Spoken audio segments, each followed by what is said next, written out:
Welcome to Illuminati Silver. We tell the truth about silver. Today is Sunday the 27th of February 2022. And we're publishing our February week 4 gold and silver update.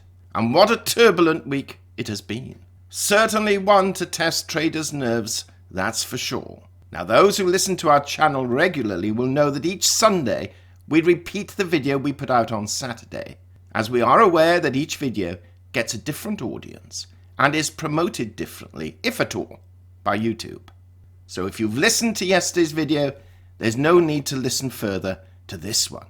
If you haven't, then let's get to it.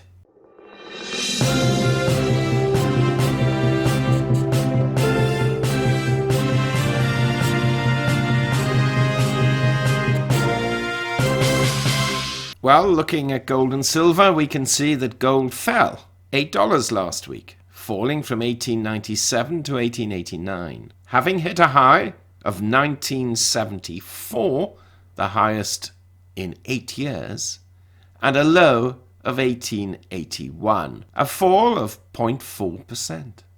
In sterling terms, gold finished the week at £1,409. That's up £13. And in euros, it closed at €1,676. That's unchanged. Silver did better, proportionately. It rose 30 cents, rising from $23.97 to $24.27, having hit a high of $25.64 and a low of $23.71, a rise of 1.25%. In sterling terms, silver closed at £18.10. That's up 47 pence. And in euros, it closed at 21.53 euros. That's up 0.36 euros. The gold to silver ratio fell from 79.1 to 1 to 77.8 to 1. Like equities, cryptocurrencies were extremely volatile, and Bitcoin ended up down $717 and currently stands at $39,257, though it was down over $5,000 at one stage on Thursday. The Dow Jones closed on Friday at 34,058. That's up 834 points on the day and down 21 on the week. The S&P 500 closed at 4,385, up 95 on the day and up 37 on the week. And the Nasdaq Composite closed at 13,694, up 221 points on the day and up 146 points on the week. Looking at oils, which were also quite turbulent, Brent crude closed at $97.93. Now that's up a whopping $4.39 on the week, though it did touch $104, and had it stayed there, obviously would have been up around $10 for the week. And WTI crude closed at $91.59. That's just a rise of 52 cents. So WTI crude prices, whilst they also rose quite considerably, underperformed compared with Brent crude. The dollar index stands at 96.61, and that's up 0.57 on the week, though again it was well over 97 and a quarter during the course of Thursday. Now, we concluded last week's video with the following forecast. We see gold trading between 1850 and 1950, and 1825 to 1975 as outliers. We see silver trading between 23.25 and 24.75, and 22.75 to 25.50 as outliers. Well, we're pleased we extended the gold outlier range to 1975, based on a possible invasion of the Ukraine, and to see gold peak at 1974, $1 less, was indeed gratifying, as was the fallback to our normal trading range by the end of the week. The difference between its high and low for gold was $93, which was the largest for some considerable time. Silver closed well within our normal trading range and operated within it for much of the week. The invasion of Ukraine did, however, push it 14 cents higher than our outlier range. If only we'd said $25.75 instead of $25.50. The difference between its high and low for the week was $1.93, again, like gold, one of its largest moves for some considerable time. Obviously, Price movements were dictated by Russia's invasion of Ukraine, which caused gold and silver prices to skyrocket, and equities and cryptos to plummet, only to recover again later that day, which was an impressive turnaround. Indeed, so much so that yesterday we published a video entitled, "What Will It Take for Gold to Hit $2,000?" And we've placed a link to that below. Please do listen to that. It covers some interesting aspects that tie in also with our gold price forecast that we published earlier in the week. Now, whilst all eyes were on Russia last week, some interesting economic data was announced by the United States. Market manufacturing and services flash PMIs were higher than expected, as was the Consumer Confidence Index.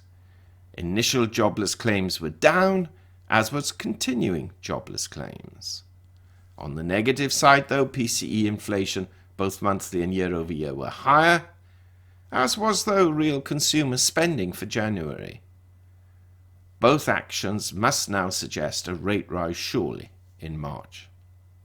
Now, before we take a more in-depth look at gold and silver, it's worth looking at what data is coming out of the US this week. On Monday, we have the Chicago PMI for February. Tuesday, market manufacturing final PMI and the ISM manufacturing index for February, and construction spending in January. Wednesday, we have the ADP employment report for February, which may suggest what's going to happen on Friday. And on Thursday, of course, the regular weekly jobless claims and the market services final PMI and the ISM services index, both for February. And we have factory orders for January. Then on Friday, the all-important non-farm payrolls, unemployment rate, and average hourly earnings, all for February. So an important week, and in our view, the final determinant week, as far as data is concerned, to enable the FOMC to finally make up its mind about interest rates when it meets on the 15th and 16th of March. Geopolitically, we still have Russia and the Ukraine issue, which will no doubt continue for some time. And this will capture most of the headlines for the duration of next week, we suspect. So what is gold looking like technically? Well, it's resting at a major support level of 1888, which is where the 10-day moving average rests. And it has obviously psychologically strong support at 1850, and then extremely strong support at the 50-week EMA at $1,808. Resistance is seen near June's highs of 1,916. The MACD histogram is suggesting consolidation. We should not ignore the fact that gold still fell, though, even as the dollar value also fell on Friday. Like gold, silver prices also fell after their burst forward on Thursday morning. Support is seen near the 10-day moving average of 23.93 and resistance at the 200-day moving average of $24.21. Like gold, the MACD is suggesting consolidation. Russia has said that it will consider talks if the Ukraine lays down its arms, while the Ukrainian president stated last night that they will continue to fight. So once again, a prediction for gold and silver this coming week is going to be extremely difficult and almost again entirely dependent on Russia and the Ukraine. That said, there is important economic data being presented, which is likely to have an effect, especially towards the end of the week. So with this in mind, we see gold really trading between 1840 and 1940, and 1810 to 1960 as outliers, though we will be surprised if it gets that high. We see silver trading between 23.50 and 25, and 22.75 to 25.40 as outliers. What do you think? Please do share your thoughts. Meanwhile, thank you for listening. If you haven't done so, please subscribe to the channel, not forgetting to press the bell sign so you're notified of our videos as and when they're published. And as always, we wish you a safe, enjoyable weekend and prosperous week ahead. Illuminati silver owners come from a background of banking, international wealth management and economics. Having now retired from these worlds, we are not qualified to give investment advice.